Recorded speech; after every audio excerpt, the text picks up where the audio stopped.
지난주로 요셉의 얘기를 끝나는 것 같은데 왜 또 목사님 요셉의 얘기를 지겹게 또 들고 나오시나. 저도 지난주로 딱 끝내고서는 이제 창세기 말씀을 이제 제가 쭉 묵상한 거 있었거든요, 그동안.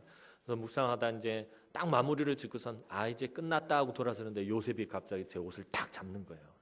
그냥 가려고 그러는 거예요. 저는 아니 왜 이러시나 그랬더니 그동안 부려먹을 때는 언제고 이렇게 냉정하게 끊으려고 하느냐 그러면서 마지막으로 한 번만 자기 얘기를 더 해달라고 청탁이 들어와서 이게 어쩔 수 없이 요셉 얘기를 그동안 몇 주 동안 고생시켰잖아요. 막 감옥에도 가고 고생했으니까 한 번 조금 더 얘기를 해야 될 것 같다 싶어서 오늘 마저 마무리하도록 하겠습니다. 제가 우리 교회 와가지고 청년들한테 전에 한 번 했던 말이 있습니다. 우리가 신앙생활하면서 개념 있게 신앙생활을 해야 된다. 참 믿는 사람들이 개념 없이 신앙생활 해가지고 이렇게 교회가 욕을 먹고 우리가 신앙생활을 참 그토록 오래 했으면서도 불구하고 개념 정리가 안 돼 있는 것들이 너무 많다라는 거예요. 복음이 뭐냐라고 물어봤을 때 선뜻 복음이 이거다라고 대답하는 사람이 별로 없어요. 여러분들 지금 속으로 뜨끔했을 거예요. 혹시 나한테 묻지는 않을까. 자, 복음이 뭡니까? 여러분들 속으로 대답하세요. 겉으로 대답하면 이렇게 믿음은 또 뭡니까? 여러분들 순종은 또 뭐고요? 은혜는 뭡니까? 알긴 아는데 표현이 안 돼요. 왜 그런 거죠? 개념이 정리가 안 돼 있어서 그런 거예요. 그래서 우리가 신앙생활을 하면은 개념을 정리하면서 신앙생활을 해야 돼요. 믿음은 그러니까 뭐예요? 하나님의 말씀을 내 삶 가운데 철저하게 적용해서 거기서 도출해낸 결과들을 정리를 해야 되는데 우리가 정리하지 않고 그냥 신앙생활을 한다는 거예요. 이 말은 다시 말하면은 하나님의 말씀을 내 삶 가운데 철저하게 적용하지 않고 살아간다는 거예요. 실천하지 않고 살아간다는 거예요. 적용하고 실천하면 분명히 어떤 결과와 결론이 도출되어집니다. 그럼 그것이 내 삶에 적용이 되어집니다. 믿음이란 이런 것이다. 복음이란 이런 것이다. 괜히 그냥 성경에 있는 말씀만 이야기하는 것이 아니라 오직 의인은 그의 믿음으로 말미암아 살리라 그러면은 도대체 믿음으로 말미암아 산다라는 것이 무엇인지 내 삶 가운데 적용하고 실천하고 철저하게 그것을 내 삶 가운데 체험해내서 믿음으로 말미암아 사는 것은 이런 것이다라는 것을 내가 깨달아 아는 것이 복음이 뭐다라는 것들에 대해서 우리가 말할 수 있어야 되는 개념이 정리가 되어야 한다라는 것입니다. 개념을 정리하지 않고 신앙생활을 하니까 우리가 어느 시점에 가가지고서는 문제에 부딪히게 되는 거예요. 이게 아닌 것 같은데 내가 제대로 살았나? 내가 제대로 신앙생활을 했나 하는 그런 문제에 부딪히게 된다라는 것입니다. 혹은 내가 잘못된 신앙을 가지고 있고 또 말씀을 오용하고 있음에도 불구하고 그것이 잘못된지 모르고 살아간다는 거예요. 그래서 개념을 정리하면서 신앙생활하는 것이 매우 중요하다라는 거예요. 그래서 우리가 10대 때 고민하는 것은 10대 때 고민하고 그 결론을 찾아내야 되고요. 20대에서 고민하는 청년들은 20대에서 고민했던 것들에 대해서 답을 찾아내고 말씀을 그 삶에 적용해서 그 답을 찾아내서 정리하고 넘어가야 되고요. 30대에는 또 30대에서 말씀 붙들고 고민하고 그것을 가지고서는 참 살다가 그 결과를 찾아내고 정리를 하고 넘어가야 되는 거예요. 근데 50대가 되어서 20대 때 해야 될 고민들을 하고 있으면은 문제가 생기는 것이에요. 60대가 돼가지고 30대에 해야 할 문제들을 가지고 고민하고 있으면은 이건 뭔가 분명히 잘못됐다라는 것입니다. 항상 하나님의 말씀을 듣고 그냥 끝나는 것이 아니라 우리가 주일날 저를 비롯해 우리 목사님들의 말씀을 듣고서는 여러분들이 그냥 좋은 말씀이다 하고 끝나는 것이 아니라 그것을 철저하게 한 주간 동안의 삶 가운데서 적용하고 실천하면서 그 가운데서 어떤 결과물을 찾아내야 된다는 거예요. 그리고 그것을 내 삶의 명제로 만들어야 되는 거예요. 나에게 있어서 은혜란 이런 것입니다. 우리가 하나님을 믿는다. 여러분들 저와 여러분들은 지금 하나님을 믿습니다. 그죠? 오늘 또 무슨 얘기를 하려고 그렇게 처음부터 몰아치시나 그러네. 저와 여러분들 분명히 하나님을 믿고 있습니다. 그렇다면 하나님을 믿는다라는 것이 도대체 뭐냐라는 거죠. 가장 중요한 기본적인 개념이 규정되지 않고 우리가 신앙생활하고 있다는 거예요. 하나님을 믿는다라는 말은 다시 말하면은 내가 하나님을 알고 이해한다라는 말과 똑같다라는 것입니다. 내가 하나님이 어떤 분인지도 모르고 내가 하나님을 알지도 못하고서 하나님을 믿는다라고 말할 수 없잖아요. 내가 믿는 하나님은 어떤 하나님인지 내가 분명히 알고 있어야 한다라는 것입니다. 오늘 여러분이 만나고 믿고 의지하고 이해하는 하나님은 도대체 어떤 하나님입니까? 여러분들이 가지고 있는 하나님에 대한 지식은 어떤 것들이냐라는 것입니다. 그래서 호세아 선지자는 하나님을 아는 것을 매우 중요하게 생각했어요. 또 호세아 선지자가 날마다 눈물 흘리면서 외쳤던 그 말씀이 무엇이에요? 이 백성이 하나님을 아는 지식이 없어서 망하는도다. 왜 이스라엘이 망한다고 그래요? 하나님을 아는 지식이 없어서 망한다는 거예요. 이건 단순히 어떤 지식적으로 하나님을 아는 것을 말하는 것이 아니라 하나님을 알지 못하고 하나님을 이해하지 못하고 하나님을 깨닫지 못해서 망한다라고 호세아 선지자는 말하고 있는 것입니다. 이 말은 하나님의 마음과 뜻을 이해한다라는 말이에요. 우리가 하나님을 믿는다라는 말과 하나님을 아는 지식을 가지고 있다라는 말은 내가 하나님의 마음을 알고 하나님의 뜻을 안다. 내가 하나님의 계획을 이해한다라는 말이라는 것입니다. 하나님의 마음과 뜻은 우리가 말씀을 읽고 묵상할 때 비로소 깨달을 수 있습니다.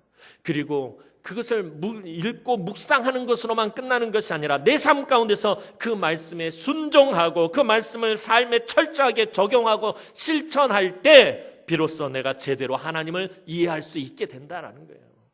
안 그러면 내가 하나님을 이해하지 못하는 거예요. 그냥 지식적으로만 알고 있는 것이에요. 그냥 문자적으로만 하나님을 알고 있는 것이에요. 내가 목사님들을 통해서 들은 말씀, 내가 하나님의 말씀을 읽고 묵상하면서 깨달은 것들을 내 삶 가운데서 철저하게 적용하고 순종하고 실천하면서 그때 내가 만난 하나님, 내가 인격적으로 만난 하나님, 그때 내가 깨닫게 되는 하나님, 그 하나님을 내가 만나야 된다라는 것입니다. 그때야 내가 비로소 제대로 하나님을 이해하는 것이고요. 내가 제대로 하나님을 아는 것입니다. 오늘 본문에 등장하는 요셉은 하나님을 도대체 어떻게 이해했으며 그가 어떤 하나님으로 알고 있었기에 그런 삶을 살 수 있었는지 오늘 우리가 살펴보면서 은혜를 나누었으면 좋겠습니다. 이제 파란만장한 삶을 살았던 자신의 입으로 참 험악한 세월을 살았노라고 고백했던 이 야곱, 요셉의 아버지였던 야곱이 드디어 그 수명을 다하여 그 열조에게로 돌아갔습니다. 그래서 요셉과 그의 형제들과 또 모든 사람들이, 수많은 사람들이 가나안에 있는 그들의 조상의 묘지인 막벨라 굴에 이 야곱을 장사하고 애굽으로 다시 돌아오게 되었습니다. 그 다음 이야기가 오늘 본문의 말씀입니다. 아버지의 장례를 잘 마치고 돌아온 형들, 요셉의 형들에게 한 가지 큰 문제가 생겼습니다. 이것은 아버지 야곱이 죽자 형제들에게 큰 두려움과 근심과 걱정이 생겼다라는 것입니다. 약 40여 년 전에 요셉의 10명의 형들이 요셉을 죽이려다가 간신히 유다의 만류로 죽이지 않고 노예로 팔아버렸습니다. 형들이 요셉을 죽이려 하고 노예로 팔아버린 것은 아버지 야곱이 요셉을 다른 형제들보다 더욱 사랑했기 때문이었습니다. 특별히 성정이 불같은 이 레아의 아들들이 라헬의 아들인 요셉을 더욱 못마땅하게 여겼습니다. 이 야곱에게는 네 명의 아내가 있었는데 제일 첫 번째 아내가 레아입니다. 근데 이 야곱의 사랑을 독차지한 아내는 라헬이었습니다. 그리고 그 라헬의 아들이었던 요셉, 그러니까 자기 어머니도 아버지에게 사랑을 받지 못했는데 늘 아버지의 사랑을 독차지했던 라헬, 또 그의 아들이 아버지의 사랑을 독차지했습니다. 그로 인해서 늘 이 성정이 불같았던 레아의 아들들이 요셉을 아주 못마땅하게 그렇게 여기고 있었습니다. 게다가 요셉의 꿈 이야기가 더욱 형제들의 마음을 화나게 하고 분노하게 하고 미움을 사게 했습니다. 요셉이 어떤 꿈을 꿨습니까?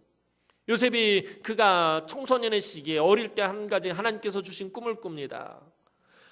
형들의 곡식단이 자기의 곡식단을 둘러싸서 절하는 꿈을 꿉니다. 이게 무슨 꿈이지? 그걸 또 형들한테 가서 이야기를 해요. 그리고 또다시 꿈을 꿉니다. 하늘의 11별과 해와 달이 자기에게 절을 하는 꿈을 꿉니다. 이 꿈 이야기를 듣고서는 형들이 아주 화가 납니다. 네가 우리의 왕이 되겠느냐? 네가 어디서 이런 꿈을 꾸고 와가지고선 우리 아기에 허튼 소리를 하느냐면서 형들은 더욱 요셉을 미워하게 됩니다. 결국 아버지의 사랑을 독차지한 요셉에 대한 시기와 분노, 그리고 요셉의 꿈으로 인한 미움 때문에 요셉을 죽이려고 합니다. 그러나 유다가 우리가 어떻게 한 형제의 피를 우리 손에 묻히겠느냐, 차라리 팔아버리자. 그래서 이스마엘 상인들에게 노예로 팔아버렸습니다. 요셉을 죽이려고 들고 또 팔려고 할 때 살려달라고 애원하는 동생을 바라보는 형들의 마음은 매우 완악했습니다. 창세기 37장 20절 말씀 보면 그의 꿈이 어떻게 되는지를 우리가 볼 것이니라 이렇게 말하면서 그 동생을 팔아버립니다. 요셉의 꿈이 어떻게 되는지 두고 보자라는 마음으로 요셉을 팔아버렸다는 거예요. 그 꿈이 어떻게 되는지 두고 보자라는 말은 어떤 의미를 담고 있는 거예요? 절대로 그 꿈은 이루어지지 않을 것이다라는 거예요. 하나님 주신 꿈인데 그 꿈이 이루어지지 않을 것이다라고 아주 완악한 마음으로 이 동생 요셉을 이스마엘 상인들에게 팔아버렸습니다. 그 후 요셉은 머나먼 애국까지 팔려와서 여러분들이 잘 아시는 것처럼 노예로 고생하다가 또 억울한 누명을 쓰고 감옥에 갇혀서 젊은 시절을 다 보냅니다. 그의 젊은 청춘을 지하 감옥에서 다 보냈습니다. 그러다가 하나님의 주권적인 섭리하심으로 이제 죄수의 신분에서 벗어나서 애굽을 다스리는 총리가 되었습니다. 그리고 온 세상에 흉년이 심하게 들자 자기를 팔아버린 형들과 또 모든 가족들이 애굽에서 가장 기름진 땅인 고센으로 이주할 수 있도록 요셉이 돕습니다. 그 후 야곱은 애굽에 들어와서 17년을 살다가 이제 죽게 되었습니다. 아버지가 살아있는 동안은 요셉의 형들이 지금처럼 요셉을 무서워하거나 두려워하지 않았습니다. 그런데 이제는 상황이 달라졌습니다. 아버지가 죽자 형들은 이렇게 생각하기 시작합니다. 15절 말씀 보니 요셉의 형제들이 그들의 아버지가 죽었음을 보고 말하되 요셉이 혹시 우리를 미워하여 우리가 그에게 행한 모든 악을 다 갚지나 아니할까 하고, 이게 형들의 마음입니다. 아버지가 살아계실 때는 아버지 때문에 요셉이 그 복수심을 숨기고 있었는데 이제 아버지가 돌아가셨으니까 요셉이 그 숨겨둔 그 분노와 복수심을 끄집어내지 않겠느냐. 요셉의 형들은 그동안 요셉이 복수심을 숨기고 있었지만 이제 자기들에게 그 복수의 칼을 들 것이다 라고 생각하고서는 두려워하고 있는 것입니다. 그래서 요셉의 형들은 아버지 야곱의 유언을 아주 간곡하게 전했습니다. 17절 말씀 보면 너희는 이같이 요셉에게 이르라 내 형들이 내게 악을 행하였을지라도 이제 바라건대 그들의 허물과 죄를 용서하라 하셨나니 당신 아버지의 하나님의 종들인 우리 죄를 이제 용서하소서 하며 요셉이 그들이 그에게 하는 말을 들을 때에 울었더라. 사실 요셉의 형들은 요셉이 무서워서 직접 오지 못하고 다른 사람을 통해서 이 말을 전했습니다. 이 말을 전했다라고 성경은 말하고 있어요. 그러니까 형들이 요셉이 무서워서 직접 찾아와서 이야기하는 것이 아니라 아는 사람에게 부탁해서 너는 가서 요셉에게 이렇게 말을 좀 전해다오 해서 다른 사람들이 와서 지금 요셉에게 그 말을 전한 것입니다. 다른 사람들도 와서 요셉에게 그 형들을 이제 용서해달라고 부탁을 합니다. 이 말을 들을 때 요셉이 눈물을 흘리며 울은 것입니다. 요셉의 형들의 말을 전하는 이 사람들의 이야기를 듣고 눈물을 흘리는 요셉. 요셉은 왜 운 것입니까?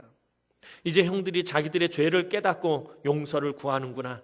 이제 형들이 이제 정신 차렸구나. 형들이 나한테 뭘 잘못했는지 이제 알고 있구나. 그래서 그것 때문에 감동해서 지금 눈물을 흘리는 것입니까? 지난 세월 동안 자기의 삶이 억울했던 것 바라보면서 그래서 우는 것입니까? 아닙니다. 요셉의 마음이 지금 너무나 아파서 울고 있는 것입니다. 요셉의 마음이 지금 막 찢어지는 듯이 아픈 것입니다. 요셉은 이미 형들을 다 용서했습니다. 형들을 미워하는 마음이 이제 조금도 없습니다. 다 용서했습니다. 이미 17년 전에 큰 흉년이 온 세상을 휘몰아칠 때 형들을 만나면서 이미 자기가 형들을 용서했고 형들에게 아무런 나쁜 감정도 없음을 고백했었습니다. 창세기 45장 5절 말씀 보면 당신들이 나를 이곳에 팔았다고 해서 근심하지 마소서, 한탄하지 마소서. 하나님이 생명을 구원하시려고 나를 당신들보다 먼저 보내셨나이다. 걱정하지 마십시오. 최근 이런 어려움을 내가 겪은 것은 하나님께서 많은 사람들을 구원하기 위해서 나에게 이런 어려움을 주신 것이고 나를 애굽에 보낸 것입니다. 그러니까 근심하지 말고 탄식도 하지 말고 걱정도 하지 마십시오라고 이미 17년 전에 형들에게 요셉은 말했었습니다. 요셉은 전에 우리가 쭉 살펴본 것처럼 요셉은 어떤 사람이라고 그랬죠? 정직하고 진실하고 경건한 사람이다라고 우리가 몇 주 동안 요셉을 살펴보면서 말씀을 드렸습니다. 그렇다면은 이미 내가 형들을 용서했다라는 이 말은 거짓이 아닙니다. 사실입니다. 진실한 말입니다. 그럼에도 불구하고 형들은 지난 17년 동안 알게 모르게 두려움과 죄책감에 시달려서 살아왔다라는 것입니다. 요셉은 이미 남김없이 다 용서했는데도 이제껏 마음 편하게 살지 못하고 이젠 나이도 많아서 노인이 된 형님들이 여전히 근심 속에 있는 것을 전해 들었을 때 요셉의 마음이 찢어질 듯이 아팠다라는 것입니다. 오늘 본문 속에 등장하는 요셉의 나이는 최소한 54세 이상이 되었을 것입니다. 요셉이 애굽의 바로 앞에 서서 총리가 될 때 나이가 30살입니다. 그리고 풍년이 7년 들었었죠. 그리고 그 풍년이 끝나고 흉년이 시작되고 야곱을 비롯한 그의 가족들이 애굽에 들어왔을 때 지금 17년이 지난 상황입니다. 그러면 지금 최소한 이 요셉의 나이는 54세입니다. 흉년이 들고 한 1, 2년 정도 지난 다음에 왔다, 애굽으로 들어왔다라는 것을 생각해 보면 지금 요셉의 나이는 한 56, 7세 정도 되었다라는 것입니다. 요셉의 나이가 한 최소한 54세라고 해도 그 형들의 나이는 그럼 어떻습니까? 형들의 나이는 한참 많다라는 얘기죠. 위로 형이 10명이 있습니다. 제일 큰 형 루벤의 나이는 지금 아마 70이 넘었을 것입니다. 자기 어머니 라헬이 아들을 낳지 못해서 한참을 고생을 했습니다. 위에 형들 10명이 있고 난 뒤에도 한참 시간이 지난 다음에 요셉이 태어났습니다. 그렇다면 지금 형들의 나이는 노인이 다 되었다라는 것입니다. 그 나이가 훨씬 많은 형들, 이미 다 노인이 되었는데 그 노년을 근심 속에 지금 살고 있다라는 것입니다. 이제 늙어서 힘도 없는 형님들이 자기를 보면서 근심하고 걱정하고 두려워하면서 무서워하면서 살고 있었다라는 것을 볼 때에 요셉의 마음이 너무나도 아팠다라는 것입니다. 사람을 보내고도 이제 전전긍긍하던 형님들이 이번에는 직접 요셉을 찾아왔습니다. 18절 말씀 보면 그의 형들이 또 친히 와서 요셉의 앞에 엎드려 이르되 우리는 당신의 종들이니다 라고 말합니다. 노인이 된 형들은 자신들을 요셉의 종이라고 말하며 요셉의 처분을 따르겠다라고 지금 말하고 있습니다. 자신을 찾아와서 납작하게 엎드린 형들을 바라보면서 요셉이 대답합니다. 19절 말씀 보면 요셉이 그들에게 이르되 두려워하지 마소서 내가 하나님을 대신하리이까. 이 말은 악한 일에 대한 판단과 처벌과 심판은 오직 하나님만이 하실 수 있다라는 것입니다. 요셉이 할 수 있는 일이 아니므로 형님들에게 절대로 복수하지 않겠다라는 뜻입니다. 이 모든 것은 하나님이 다스리시는 것이고 하나님의 뜻이고 하나님께서 하신 일입니다. 저는 절대로 하나님을 대신해서 여러분들에게 우리 형님들에게 복수하지 않을 것입니다. 그러니까 걱정하지 마십시오라고 그렇게 말하고 있는 것입니다. 요셉은 또 그것으로만 그치는 것이 아니라 그간 마음고생을 해온 그리고 이제 노년이 다 된 형님들을 위로하기까지 했다라고 오늘 성경은 말하고 있습니다. 21절 말씀 보면 당신들은 두려워하지 마소서 내가 당신들과 당신들의 자녀를 기르리이다 하고 그들을 간곡한 말로 위로하였더라라고 성경은 기록하고 있습니다. 이제 노년이 다 된 형님들을 자신이 모시고 또 형님들의 자녀들까지 자신이 다 키우고 양육하고 보살피겠노라고 간곡한 말로 위로했다라고 성경은 말하고 있습니다. 간곡한 말로 위로하다라는 이 말은 마음의 오해가 다 풀어지도록 따뜻하고 친절하게 말했다라는 것입니다. 요셉의 착한 마음이 그대로 드러나는 것입니다.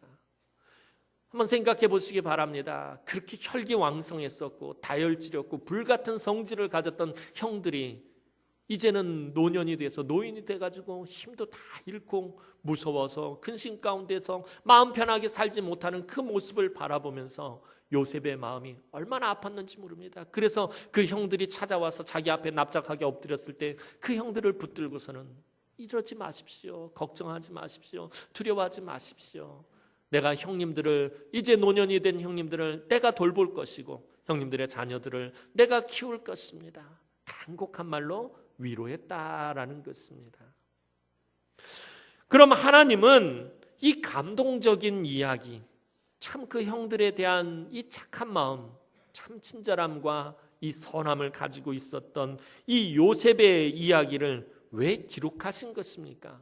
그냥 저와 여러분들에게 그냥 형제에 대한 그런 따뜻한 감동을 주기 위해서 이 말씀을 기록한 것입니까? 오늘 우리도 이 요셉처럼 형들과 형제들과 함께 우리가 이렇게 우애 있게 살아야 된다라는 이런 결론을 주기 위해서 이 말씀을 기록한 것입니다. 물론 우리가 형제들 간에 우애 있게 살아야 되겠죠. 창세기는 모세를 통해서 주신 하나님의 말씀입니다. 모세는 이 창세기의 말씀, 특히 오늘 본문의 이 요셉의 이야기를 광야에 살고 있는 이스라엘 백성들에게 들려주었을 것입니다. 너희들 다 모여봐. 오늘 하나님께서 들려주신 이야기를 너희들에게 들려주겠다 하면서 오늘 이 요셉의 이야기를 백성들에게, 그 이스라엘 광야의 이스라엘 백성들에게 분명히 들려주었을 것입니다. 이 감동적인 이야기를 이스라엘 백성들이 들으면서 하나님께서 그들이 깨닫기를 원하신 것이 있었다라는 것입니다. 단순히 감동적인 이야기를 들려주면서 이스라엘 백성들이 광야에서 눈물을 흘리면서 너무나 감동적이었어, 나 감동받았어, 나 감격했어, 이것을 바란 것이 아니라 분명히 무언가를 깨닫기를 하나님께서는 원하셨다라는 것입니다. 그것은 이스라엘 백성들이 말로만 하나님의 백성이 아니라 하나님이 어떤 분이신지 깨닫고 그 하나님과 더욱 친밀해지기를 하나님께서는 바라시면서 이 이야기를 기록하셨다라는 거예요. 하나님이 어떤 하나님인지 그것을 깨닫기를 하나님 원하셨다라는 것입니다. 사실은 요셉의 이야기뿐만 아니라 구약 성경에 기록되어 있는 모든 이야기가 하나님의 백성들이 하나님을 온전히 알고 이해하고 깨닫고 그 하나님과 더욱 친밀한 관계가 되게 하기 위해서 기록된 것이다라는 거예요. 오늘 저와 여러분들이 왜 하나님의 말씀을 읽고 묵상하는 것입니까? 이 말씀을 통해서 여러분들이 하나님이 어떤 분인지 깨닫고 그 하나님을 알고 그 하나님이 원하시는 삶을 살기 위해서, 그 하나님과 더욱 친밀한 관계를 맺기 위해서, 그 하나님과 더욱더 인격적인 관계를 맺기 위해서 오늘 저와 여러분들이 하나님의 말씀을 읽고 묵상하는 것입니다. 하나님께서 우리에게 계속해서 말씀을 들려주시는 이유가 무엇이에요? 너에게 있어서 나는 어떤 하나님이냐? 이것에 대해서 고백하기를 원하시는 것이에요. 그래서 하나님과 더욱 친밀해지기를 원하죠. 그래서 오늘 우리가 말씀을 읽고 묵상할 때마다, 그 말씀을 삶 가운데서 적용할 때마다 하나님과 더욱더 친밀해지게 된다는 거예요. 왜? 내가 하나님을 더욱더 알아가니까. 하나님을 알다 할 때 이 알다라는 말은 그냥 우리가 지식적으로 알다라는 말이 아니라 성경에서 알다라는 말은 부부관계를 말하는 것입니다. 남편이 아내를 알다, 아내가 남편을 알다. 무슨 말이에요? 그만큼 친밀하게 안다라는 것입니다. 우리 집사람과 저와의 관계는 아무도 몰라요. 저와 우리 집사람만 알아요. 우리 집사람 등 뒤에 점이 3개가 있어요. 이걸 저만 알아야지 다른 사람이 알면 큰일 나요. 그죠? 누가 알아 이건? 하나님과 내가 안다라는 건 바로 그런 의미를 말하는 것이에요. 단순히 지식적으로 아는 것이 아니라 하나님과 나만 친밀하게 안다라는 거예요. 오늘 하나님께서 말씀을 들려주시는 이유가 그것이에요.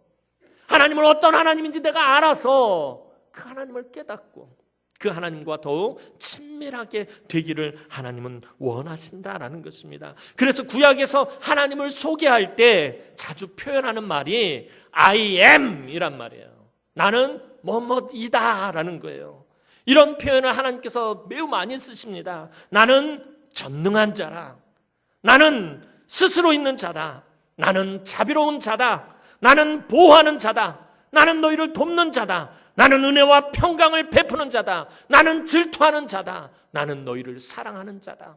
하나님 계속해서 자기를 표현하세요. 나는 뭐뭐이다 라고서 당신을 소개하고 있다라는 것입니다. 수없이 많은 표현이 있습니다. 그런데 하나님께서 당신을 소개하시는 것만 구약 성경에 기록되어 있는 것이 아니라 또 많은 우리의 신앙의 선조들도 하나님을 표현할 때 나의 하나님은 이러이러한 분이시다라고 소개하고 있다라는 것입니다. 자기가 알고 있는 하나님, 나는 나의 하나님을 이런 하나님으로 알고 있다라고 그렇게 소개를 하고 있다라는 거예요. 그 중에서도 대표적으로 가장 풍성한 표현을 사용했던 사람이 다윗입니다. 다윗이 가장 많은 표현을 하고 있습니다. 다윗은 어떻게 표현합니까? 그는 그의 삶 가운데서의 그 상황과 형편과 그 처지 가운데서 만났던 그 하나님, 자기를 도우셨던 하나님, 인도하셨던 하나님, 보호하셨던 하나님을 날마다 노래하고 찬양하면서 그 하나님을 표현했다는 거예요. 가장 대표적인 거 여러분들 잘 알잖아요. 여호와는 나의 목자시니. 하나님은 나에게 목자 같은 분이십니다. 내게 부족함이 없으리로다. 이게 무슨 말이에요? 하나님 나에게 부족함이 없으신 분이십니다. 주의 지팡이와 막대기로 나를 안위하시고 하나님은 막대기와 지팡이로 나를 지키시는 분이십니다. 계속해서 말하고 있잖아요. 다윗은 나의 힘이 되신 여호와여 내가 주를 사랑하나이다. 하나님은 나에게 힘이 되신 분이십니다. 내가 주를 사랑하나이다. 하나님은 나의 사랑의 대상이십니다. 그리고 나의 피할 반석이시요 나를 돕는 자시요 나의 구원의 뿌리십니다.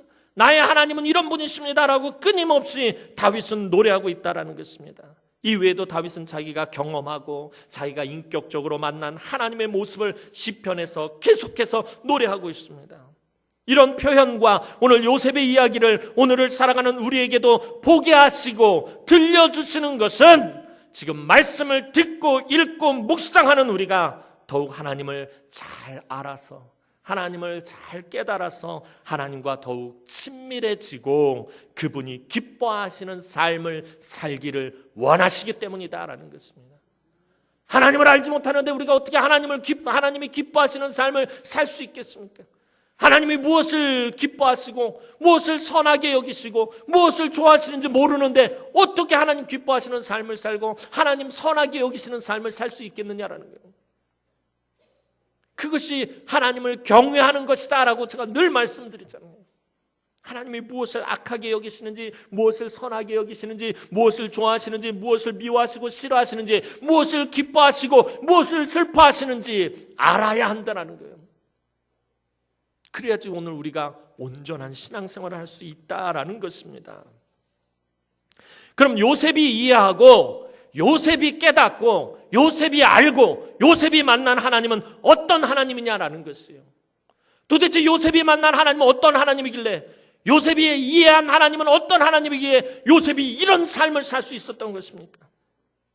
그것은 요셉이 형들에게 고백한 말에서 분명히 찾아볼 수 있어요. 요셉이 어떤 하나님을 만났는지 형들에게 고백한 그의 말에서 분명히 알 수 있다는 게 그게 20절 말씀입니다. 오늘 우리 다 함께 20절 말씀 읽겠습니다. 20절 말씀입니다. 시작.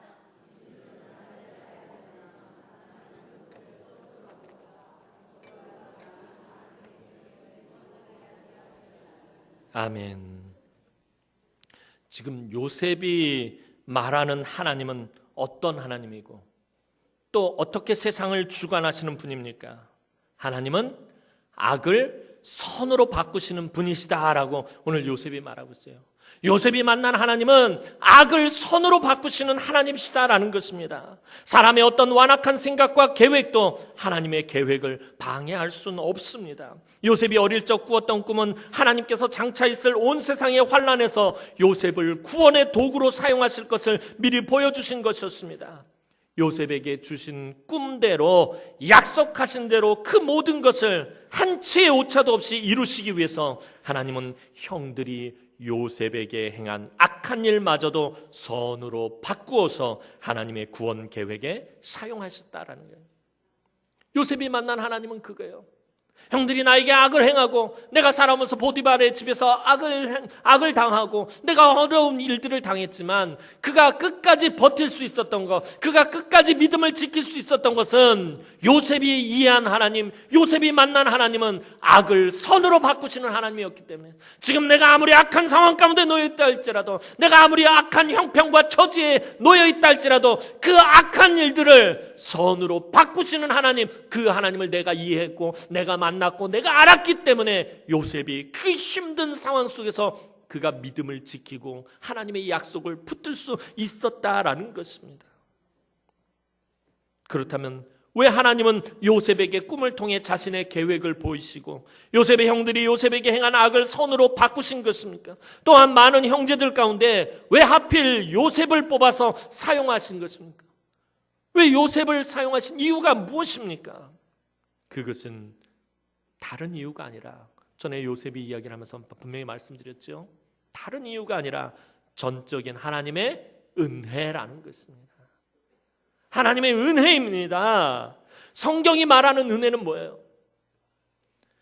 오늘 성경에서 은혜라는 말이 나오면은 반드시 그 은혜라는 말에 들어가는 개념은 세상적인 은혜의 개념과는 다릅니다. 그냥 사람들에게 베풀어주고 나눠주는 그런 의미가 아니라 성경이 말하는 은혜는 아무런 받을 자격이 없는 사람에게 하나님께서 자비와 긍휼을 거저주시는 것.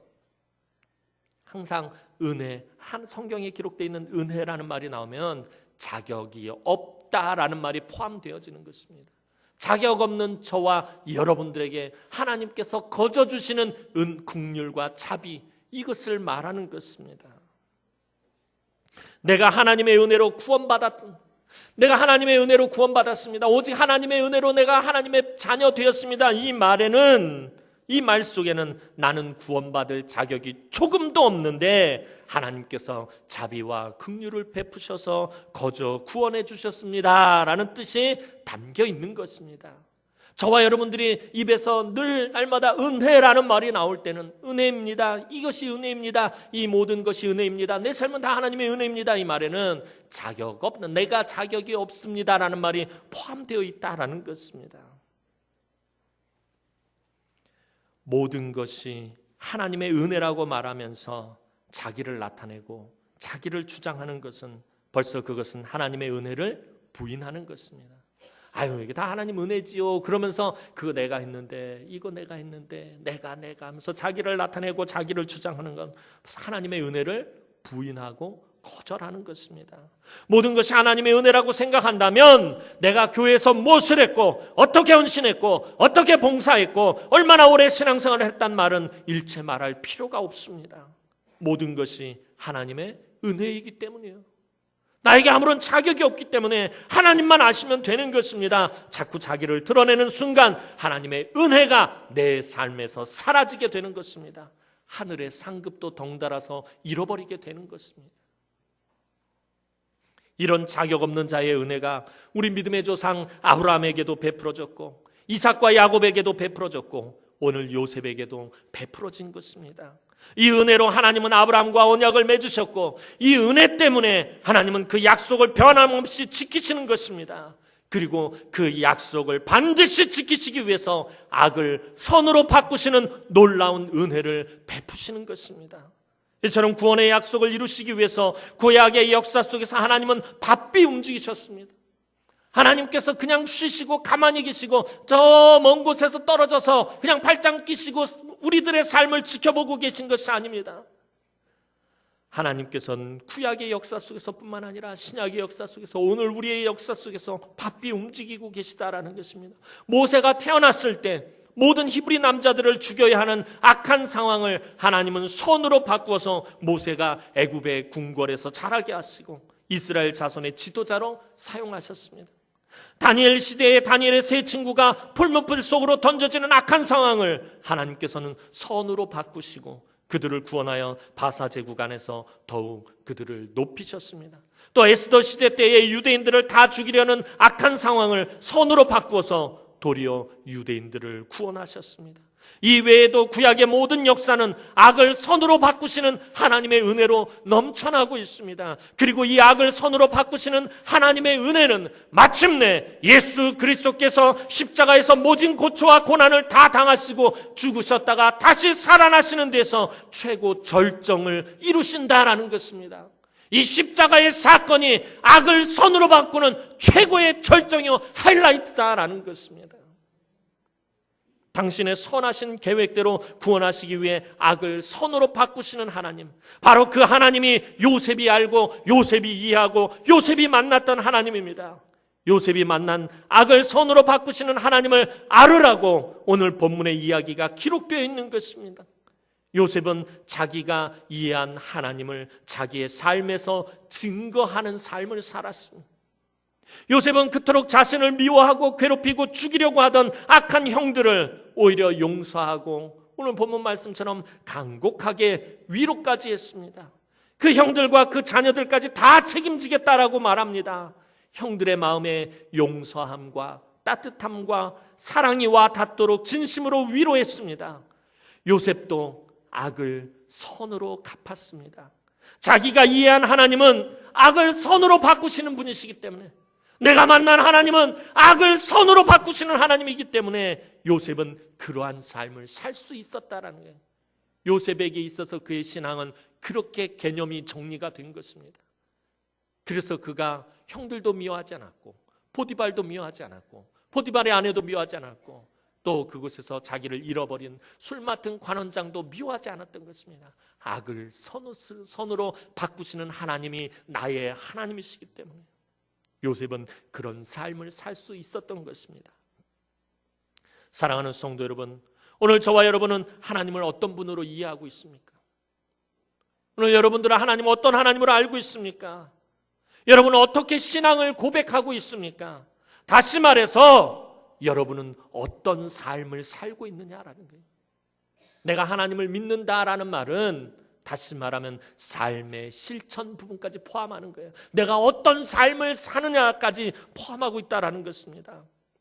하나님은 악을 선으로 바꾸시는 분인데 우리는 악을 선으로 갚는 것이 아니라 악을 악으로 갚을 때가 많습니다. 누군가 나에게 해를 끼치면 되로 받고 말로 갚을 때가 많지는 않습니까? 내게 잘못한 만큼 복수하고 되돌려줄 기회를 찾고 있지는 않으십니까? 나를 미워하는 만큼 미워하고 나를 상처 주는 만큼 상처 주고 나를 싫어하는 만큼 싫어할 때가 오늘 저와 여러분들은 많다라는 것입니다. 요셉이 본래 태어나기를 인격이 훌륭하고 아량이 넓어서 형들을 용서하고 오히려 위로하고 악을 선으로 갚을 수 있었던 것 아닙니다. 요셉이라고 처음부터 이랬던 삶을 산 것이 아닙니다. 요셉이 처음에는 얼마나 찌질했는지 몰라요. 형들의 잘못을 맨날 아버지한테 가서 고자질합니다. 무슨 일만 있으면 쪼르르 가서 아버지한테 형들이 이것을 잘못했고요, 저것을 잘못했고요. 자기가 꾼 꿈을 하나님께서 주신 그것을 비밀하게 간직해야 되는데 그걸 나불나불 불고 다니고 자랑하고 다니고, 그래서 형들의 마음을 아프게 하고. 요셉이라고 처음부터 그의 인격이 훌륭하고 그의 아량이 넓고 그가 뛰어나고 탁월했던 것이 아닙니다. 요셉은 하나님을 바로 이해하고 있었기 때문입니다. 그가 살아가면서 그가 아버지 야곱으로부터 들었던 그 하나님의 이야기, 아브라함이 자기의 할아버지들 아브라함과 이삭의 이야기, 또 자기 아버지였던 야곱에게 임했던 그 하나님의 이야기들을 듣고 나서 자신의 삶 가운데서 그 하나님을 체험하고 만나고 알고 깨달아가면서 그 하나님을 바로 이해하고 있었기 때문이었습니다. 그래서 요셉은 형들을 미워하고 복수할 수 있는 것마저도 하나님께 맡길 수 있었습니다. 오늘 저와 여러분은 요셉의 이야기를 통해서 하나님이 어떤 분이시며 어떻게 일하시는지 조금이라도 더 깨닫고 더 알게 되었으면 좋겠습니다.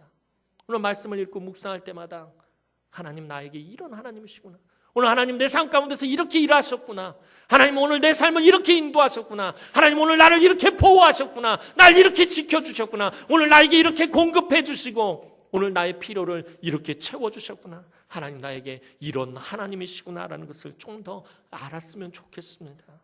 저와 여러분이 하나님을 제대로 알게 되었다면 하나님은 우리에게 무엇인가를 이제 기대하신다라는 것까지 알아야 돼요. 우리가 하나님을 제대로 알게 되면 무엇을 알게 됩니까? 하나님이 나를 그냥 이 세상에 보낸 것이 아니구나. 하나님의 부르심엔 반드시 목적이 있구나. 하나님 내 삶 가운데서 기대하시는 것이 있구나. 하나님 내 자녀들의 삶 가운데서 기대하시는 것이 있구나. 즉 악을 선으로 바꾸는 삶을 살기를 원하신다라는 것입니다.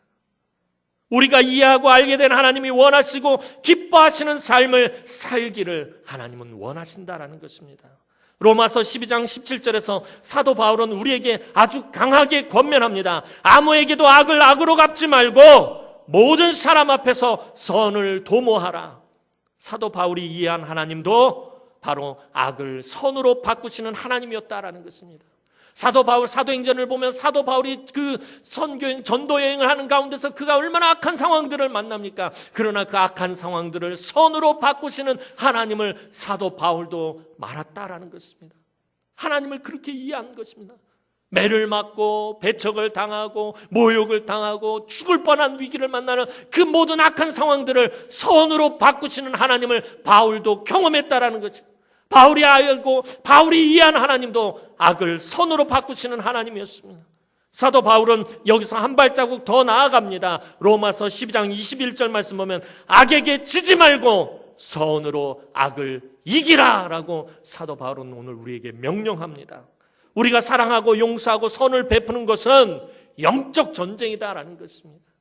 악을 선으로 바꾸는 것은 전쟁과 같은 것이다라는 것입니다. 바울은 싸워서 이기라고 말하고 있습니다. 이기라는 말은 이것은 전쟁이나 싸움이다라는 말입니다. 악을 선으로 바꾸는 이 전쟁에서 이기라고 말하고 있습니다. 전쟁은 이겨도 되고 져도 되는 것이 아닙니다. 지면 망하는 것입니다. 전쟁은 반드시 이겨야 하는 것입니다. 악을 이기는 길은 선으로 싸우는 것입니다. 선으로 대항하는 것입니다. 우리가 선으로 싸우고 선으로 대항한다라는 것은 모든 것을 다 하나님께 맡긴다라는 것을 의미합니다. 그러면 하나님께서 대신 싸워주십니다. 나는 자격이 없고 나는 능력이 없고 나는 못하지만 하나님께서 반드시 악을 선으로 바꾸어 주신다라는 것입니다.